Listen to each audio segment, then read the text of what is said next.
Ẹ kú dédé àsìkò yìí gbogbo etí tó ń gbọ́ mi gbogbo ojú tó ń wò mí ojú tẹ́ fi ń wò mí ò lè fọ́ bẹ́ẹ̀ ni tẹ́ fi ń gbọ́ mi náà ní di láṣẹ Elédùmarè èmi ọmọ yín náà ni àbúrò yín Azeez Olúwadámiláre Àrẹ̀mú tí gbogbo èèyàn mọ̀ sí bàbá Àrẹ̀mú kábàtà èmi náà ni olóòtú ètò yín lónìí mo tún ti dé bí mo ti máa ń dé mo dé wẹ́rẹ́wẹ́rẹ́ bí ejì alẹ́ mo dé wọ̀rọ̀wọ̀rọ̀ bí ejì òwúrọ̀ mo tún ti mú wá lọ́lọ́kan lọ́jọ́ kan tó máa ń ṣẹlẹ̀ káàkiri ilẹ̀ Yorùbá pátápátá mo ti ti dé báyìí gbogbo títẹ̀ kú fi ń gbọ́ mi náà kú ní di lágbára Ọlọ́run bẹ́ẹ̀ ló títẹ̀ fi wò mí náà ní fọ́ lágbára Ọlọ́run owó tẹ̀sí fi ń ṣe dátà náà ní wọ́n yín má gbàgbé láti bá mi subscribe sórí ìkànnì yìí Bàbá Àrẹ̀mú TV ẹ bá mi share ẹ bá mi kọ́mẹ́ǹtì ẹ jẹ́ kó lọ fà ẹ bó kó lọ fà ẹ bó ṣíáṣíá ẹ ṣe rí ọ̀rọ̀ tí mo mú wá lónìí ọ̀rọ̀ bàbá Agbala Gabriel náà ni mo ní kí n tún sáré mú wá bó ti sáré balẹ̀ gbímù tó ṣẹlẹ̀ lánàá lẹ́sẹ̀kẹsẹ̀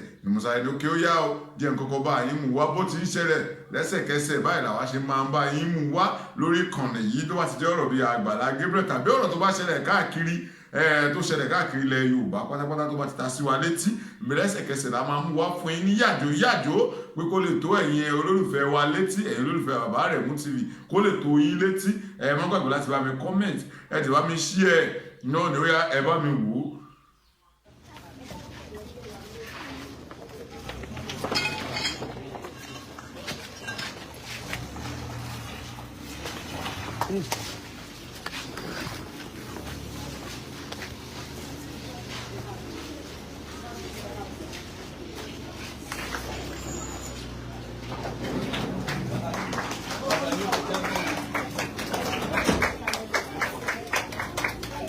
Ẹ̀yin ọmọ Olúwa, how are you? Ṣé àwọn èkó wọn wà? Adémọ́lá ti dé o, akíkanjú ọkùnrin ogun. Adémọ́lá ti dé o, akíkanjú ọkùnrin ogun. Ìgbà tàbí lọ́lọ́run lọ́wọ́, àwọn tàbí lọ́lọ́run lọ́wọ́. Kì í sọ kì í fàyà. Adémọ́lá dọwọ́ rẹ̀ má fi wọ́n lẹ̀ fàlàyé. Agbala Gabriel ìdọ̀wọ́ rẹ̀ má fi wọ́n lẹ̀ fàlàyé. Ọmọ arúgbó dọwọ́ rẹ̀ má fi wọ́n lẹ̀ fàlàyé. Ìyàwó àtàwọn ọmọ dọwọ́ rẹ̀ má fi wọ́n lẹ̀ fàlàyé. Adémọ́lá ti dé o, akíkanjú ọkùnrin ogun. Adémọ́lá ti dé o, akíkanjú ọkùnrin ogun. Bá ń kówó yẹn.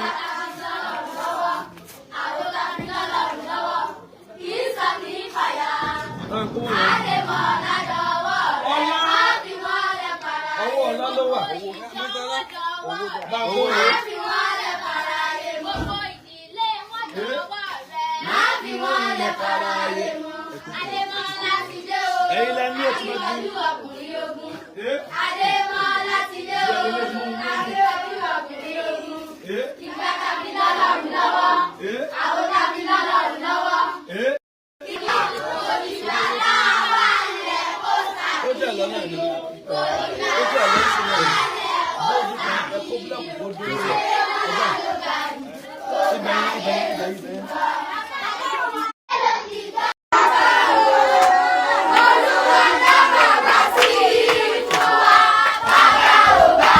Ibẹ̀. Bóòdù wa.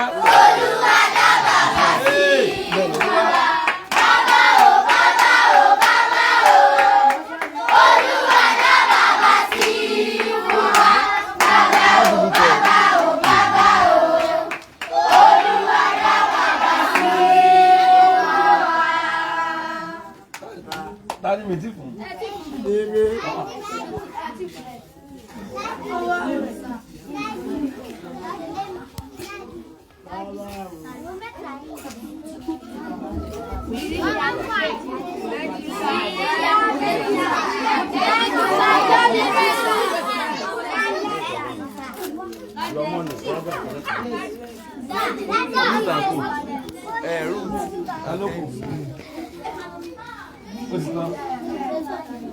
Is it finished? Yes. Hallelujah. Ẹnìkan níbo la wà? A wà lọ́dọ̀ àwọn ọmọ tí Olúwa ń tọ́jú. A wà lọ́dọ̀ àwọn èwe tọ́lọ́run ń tọ́jú. The children in whom God is well pleased. Lọ́dọ̀ àwọn ọmọ ní ẹni tí Ọlọ́run dùnnú sí. Ilé ọ̀fẹ́ tá a filẹ̀ fáwọn ọmọ ìrè tí wọ́n ń gbé. Àwọn ọmọ yìí níbi tó wà yìí wọ́n lọ school lọ́fẹ̀ẹ́, wọ́n jẹun lọ́fẹ̀ẹ́, wọ́n dẹ̀ mú lọ́fẹ̀ẹ́. So we came here this evening to say hello to them. Àwa sọ́dọ̀ wọn láti wá ṣe hello sí wọn. So just to let you know we love you. Nínú bá a ṣe bí like upon how busy we are, upon bá a ṣe busy tó, a fẹ́ make sure pé a fi yín sílẹ̀. A dẹ̀ gbé oúnjẹ wá.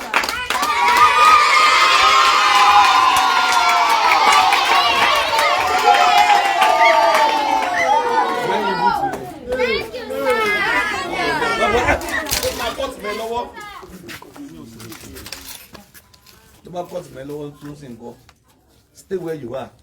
Just zoom whatever you want to zoom. Emma ba agbonje wa. Agbonje mo.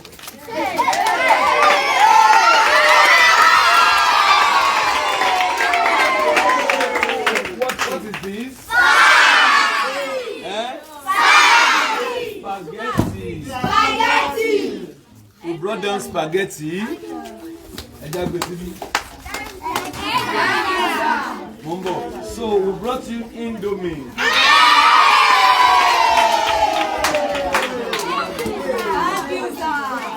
So we brought you Agbala.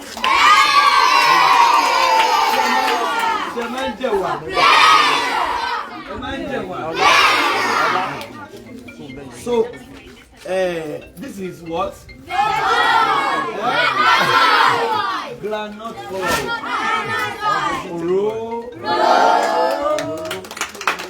So kilole. Maggi. This Maggi chicken. So what is this? Oil. Epo. So this is salt. Iyoni. And this is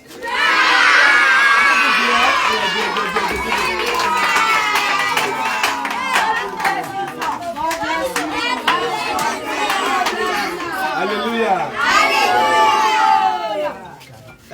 Gari. So we brought Gari as well.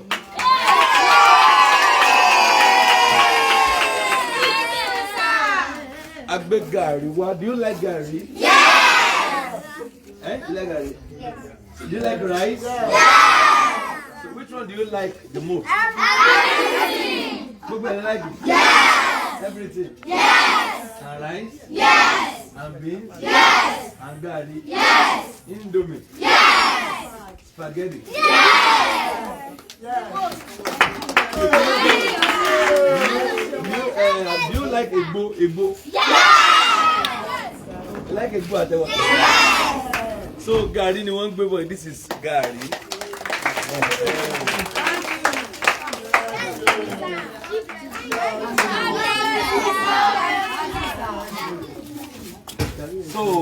So this is how we would like to bring it every Monday.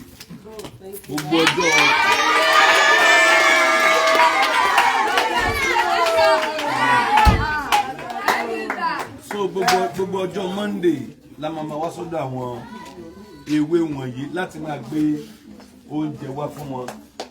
Listen to me, the money I spent for you, it was because of the way you sang when I arrived. Hello, can you read that? Let's try.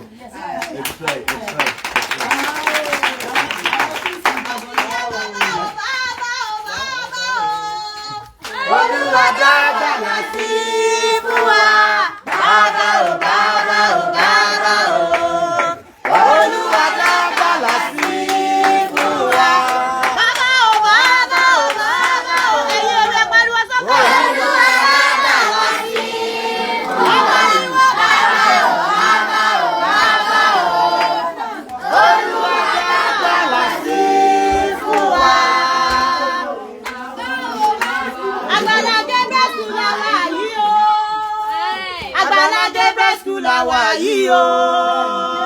Agbala Gabriel school la wà yìí o. Ṣé ti rí? Agbala Gabriel school la wà yìí o. Ẹ̀yin ará ilé mi kò dáa kí n má jayé tán. Ẹ̀yin ará ìlú wa kò dáa ká má jayé sí i.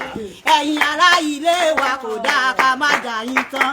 Ẹ̀yin ará ìlú wa kò dáa ká má jayé sí i. Ìgbà kíni ilé ẹ̀kọ́ kan ń bẹ tí ọmọ tó dójú lówó. Agbala Gabriel International School náà jẹ́ mọ̀ pé wà ń wọ́dúnwó Ẹgbẹ́dá Ìwòrò nìbàdàn. Níbẹ̀ ni wọ́n kalẹ̀ sí, wọ́n tún kalẹ̀ káàkiri gbogbo àgbáńlá ayé. Kò síbi kádé lórílẹ̀-èdè àgbáyé ó dáhùn ní báwọn. Kí ni mo wí? Kò síbi kádé lórílẹ̀-èdè àgbáyé ó dáhùn ní báwọn. Agbala Gabriel International School. Kò síbi kádé lórílẹ̀-èdè àgbáyé ó dáhùn ní báwọn. Gbogbo bí ẹ má mọ yín wá bẹ́ẹ̀. Kò síbi kádé lórílẹ̀-èdè àgbáyé ó dáhùn ní báwọn. Agbala Gabriel International School. Òkè ròyìn ayọ̀ o.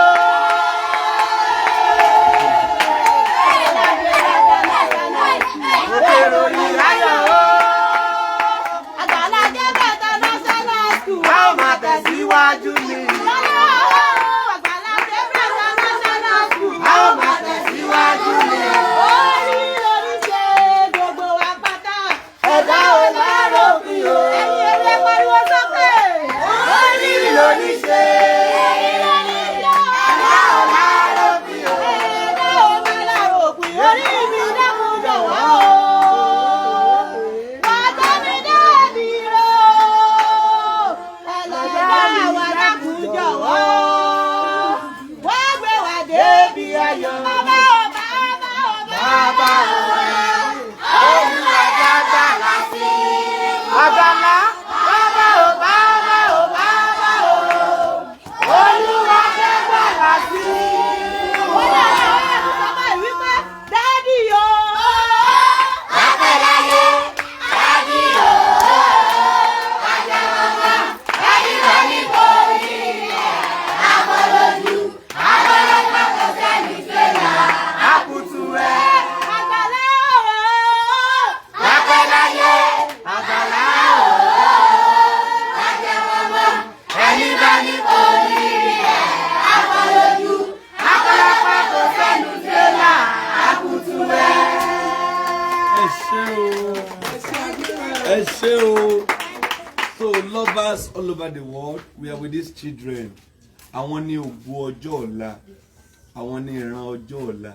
Ẹ̀kan wá àwọn náà báyìí ni àwọn náà fẹ́ dàgbà. So èyí tó bá dẹ̀ ti wà lórí ọmọ kékeré láti sìn òun ló máa wà lórí ẹ̀ tí a fi dàgbà. So irú ọmọ tó náà wò wá tá à ń ṣe irú nǹkan báyìí. A wò pé sórú nǹkan báyìí wà tó náà bá dàgbà a nífẹ̀ẹ́ àti máa ṣe. A wà bí irú àwọn ọmọ ìrí, a wà bí aláìléèyàn rí, a wà bí aláìlẹ́bí rí, a wà bí aláìlára rí. Nígbà tí ò tiẹ̀ sáànú mọ́ làwa náà lọ ń ṣe kọ̀ǹdọ̀ lẹ́kọ̀ọ́. So ṣùgbọ́n nípa orí ọ̀fẹ́ Ọlọ́run, bí Ọlọ́run bá lè múrú eléyìí wá, if God could permit this to happen, I am so sure pé lórí àwọn ọmọ yìí ní tó ju báyìí lọ yóò ṣẹlẹ̀. Àwọn ọmọ yìí wọ́n á rí ògo ńlá. So to God be the glory, great things he has done. La fi gbé ìwọ̀nba ilé wa fáwọn ọmọ yìí kí wọ́n tún lè jẹun, kí wọ́n lè mú, kí Ọlọ́run kó dẹ̀ dáàbò bò wọ́n. So we have lágbára Ọlọ́run eléyìí báyìí ọ̀sẹ̀ kan olúwa yìí àwọn ẹ̀jẹ̀ mọ́ ẹ̀dẹ́ dágbàdo àsìkò tó fọ́sẹ̀ kan pẹ̀lú àwọn tí mo wò lẹ̀ lórúkọ Jésù ẹ máa jẹ àjẹyó. But have this in mind pé you will do this when you grow up. Ẹ̀yin náà máa ṣerú nǹkan báyìí. Ẹ bá dàgbà ẹ máa ṣe fáwọn tí ò ní. Ṣèbí torí fáwọn parents yín ò lágbára lẹ́yìn fi wà ń bí. Àbí? Ṣèbí fáwọn parents yín máa lágbára ṣẹ́yìn máa wà ń bí báyìí. So ẹ̀yin máa wá di nílá. You will become a great person in life. So that when you grow up, what will you do? Eh? God bless you. I pray for one lovers. Pray for everyone who is watching us, who has been a supporter, who has been a blessing to Agbala Gabriel.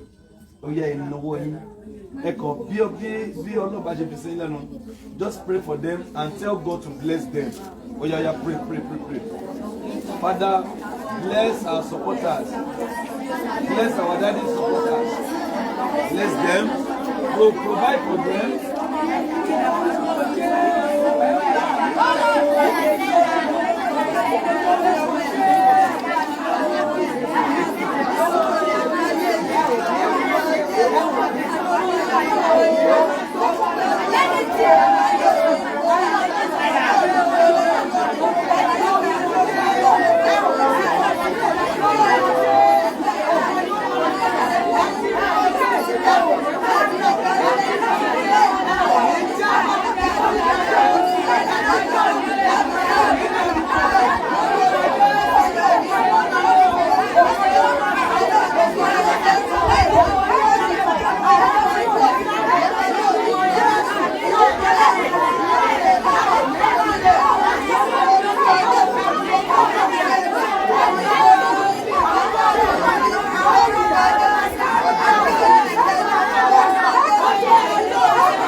Prayers are answered in Jesus' name. Amen.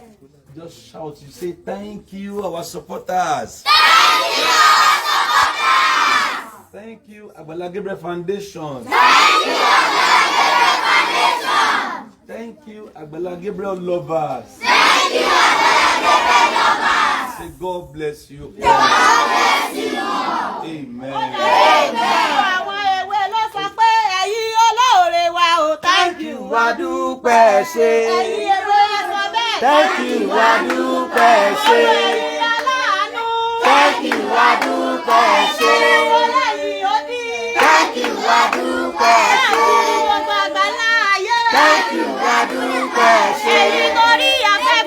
Thank you, adúpẹ́ ṣé. Thank you, adúpẹ́ ṣé. Thank you, adúpẹ́ ṣé. Thank you, adúpẹ́ ṣé. Thank you, adúpẹ́ ṣé.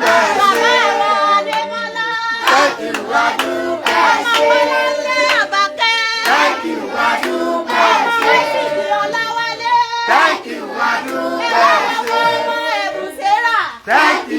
adúpẹ́ ṣé. Thank you, adúpẹ́ ṣé. Thank you, adúpẹ́ ṣé. Thank you, adúpẹ́ ṣé. Thank you, adúpẹ́ ṣé. Thank you, adúpẹ́ ṣé. Thank you, adúpẹ́ ṣé. Owó tán fún yín, don't give anybody. You use it to buy.